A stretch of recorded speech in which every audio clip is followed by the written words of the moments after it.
Assalamualaikum warahmatullahi wabarakatuh. Perkenalkan, nama saya Lovely Angelina Puspita Devi, NIM 6211420059 dari Rombel 1B Ilmu Keolahragaan Universitas Negeri Semarang. Saya akan menjelaskan mengenai penugasan biokimia mengenai ubiquitin proteasom. Ubiquitin proteasome system atau UPS adalah suatu sistem yang mengontrol kualitas protein pada siklus hidup Plasmodium falciparum. Sistem ini sangat berperan penting dalam regulasi siklus sel Plasmodium dengan cara mengkonjugasi seluruh bentuk dari protein untuk membentuk kompleks protein terpoliubiquitinasi yang pada akhirnya akan didegradasi oleh proteasom 20S. Sistem ubiquitin proteasom atau PS merupakan sistem yang sangat penting di mana protein, terutama protein yang short-lived, didegradasi pada sel eukariotik. UPS dapat mendegradasi protein yang misfold atau misassemble sebagai akibat dari mutasi, stres lingkungan, inefisiensi folding intrinsik.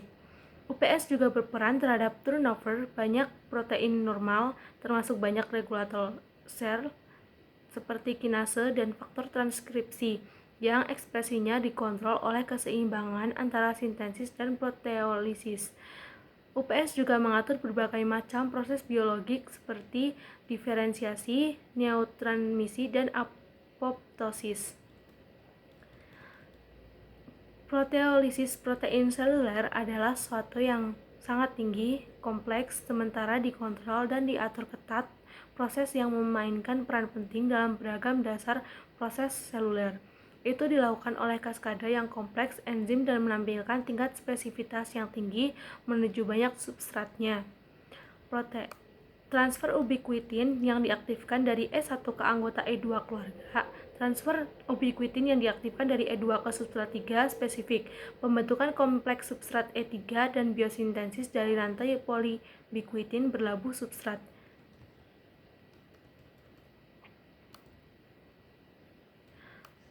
Autofagi adalah mekanisme mencerna diri yang bertanggung jawab untuk menghilangkan organen yang rusak, protein yang cacat selama biosintesis, dan protein berumur panjang yang tidak berfungsi oleh lisosom. Proses autofagi dimaksudkan untuk mengatur beragam fungsi seluler termasuk pertumbuhan, diferensiasi, respons terhadap defisit nutrisi dan stres oksidatif, kematian sel, dan pergantian makromolekul dan organel. Autofagi telah dibagi menjadi 3 jenis umum tergantung pada mekanisme di mana bahan intraseluler dikirim ke lisosom untuk degradasi, yaitu mikroautofagi, chaperone mediated autofagi atau CMA, dan makroautofagi. Dalam bahan sitoplasma, mikroautofagi diasingkan melalui invaginasi langsung ke membran lisosom. Sedangkan pada CMA, protein yang ditandai dengan motif pentapeptida atau KFARQ didegradasi setelah selektif melalui translokasi langsung menjadi lisosom. Makroautofagi melibatkan pembentukan struktur terikat membran ganda subseluler yang disebut autofagosom yang mengandung kandungan bahan sitoplasma yang dapat terurai dan mengirimkannya ke lisosom untuk dipecah oleh enzim lisosom. Mekanisme molekuler autofagi melibatkan beberapa protein ATG atau terkait autofagi yang dilestarikan. Autofagi dikendalikan oleh protein tertentu yang mengatur proses pengaturan pada tingkat inisiasi dan pembentukan autofagosomes. Proses autofagi dapat memberikan energi dan proses daur ulang komponen sel sebagai respons sel saat menghadapi rasa lapar atau stres lainnya. Autofagi dapat mencegah masuknya bakteri dan virus saat terjadi infeksi. Autofagi juga berkontribusi pada proses pengembangan embrio dan pembelahan sel.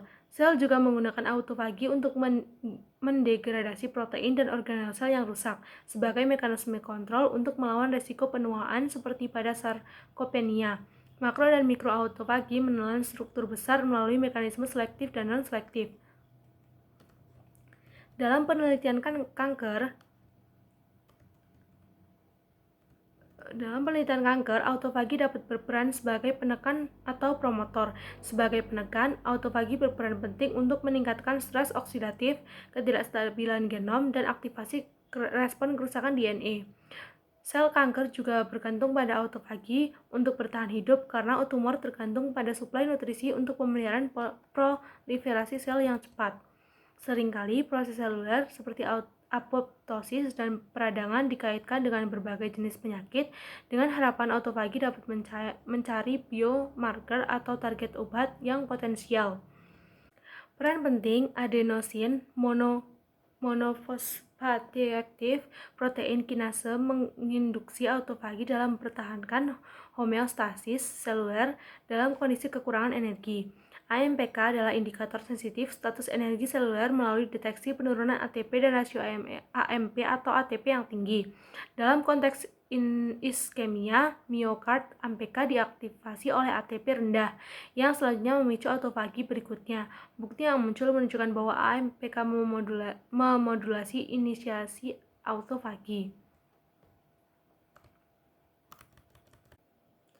Autofagi berperan dalam menjaga kesehatan dan prima tubuh dengan pengobatan herbal. Autofagi bisa diibaratkan sebagai pabrik daur ulang sel yang ada di dalam tubuh kita yang memberikan manfaat yang besar.